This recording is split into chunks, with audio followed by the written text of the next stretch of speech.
You can either live your dreams or live your fears.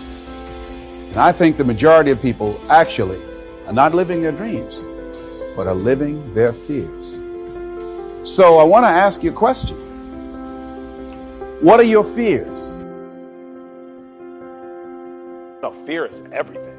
Yeah, like if there was one concept that I would suggest to people to take a daily confrontation with, is fear. The problem with fear is that it lies.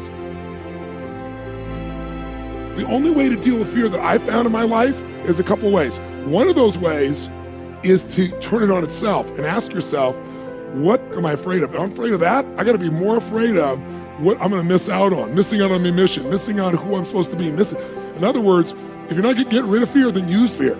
Use fear or it uses you. It's that simple. So you got to say, okay, what's the price if I just stay doing this? What's the price? What I need to really get scared if I learn all this and I don't follow through. That's something to be scared about. And then that fear will get you over your fear. It'll push you through. Turn fear on itself. Second way you can do it is use what you've probably heard me say, because I've used it since I was 17, is my little rocking chair test, right? I'm gonna sit myself in my rocking chair, and I'm 85 years old, and looking back on my life, and I say, I didn't do this, or I did.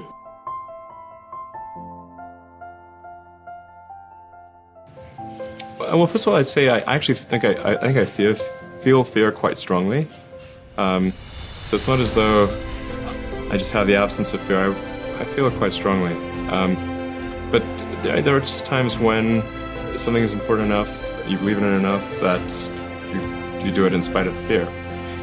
So speaking of important things, like people shouldn't think people shouldn't think, well, I feel fear about this and therefore I shouldn't do it. It's normal to feel fear. Like there'd have to be something mentally wrong if you shouldn't feel fear. So you just feel it and let the importance of it drive you to do it anyway. Yeah, actually something that can be helpful is fatalism, to some degree. If you just accept the probabilities, then that diminishes fear.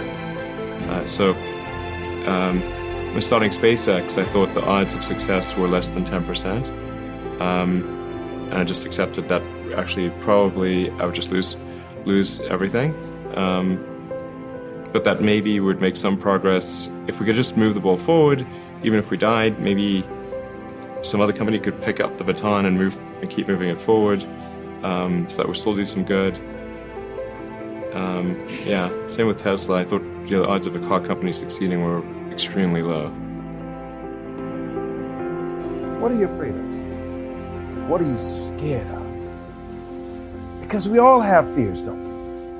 We all have something that's blocking us, that's holding us back. And as we begin to look at life, what we realize is that the reason that most people are not living out their true potential, are not doing all of the things that they would really like to do, is because of fear. What are the things that you fear that's been keeping you from living your dream? That's been keeping you from doing some things that you would like to do? Just think about those things. And how do we begin to handle that? Abraham Maslow said that the life is about growth. And he said, you can either go back to your comfort zone, and there you won't find any growth, or you must be willing to go forward and face your fears again and again and again.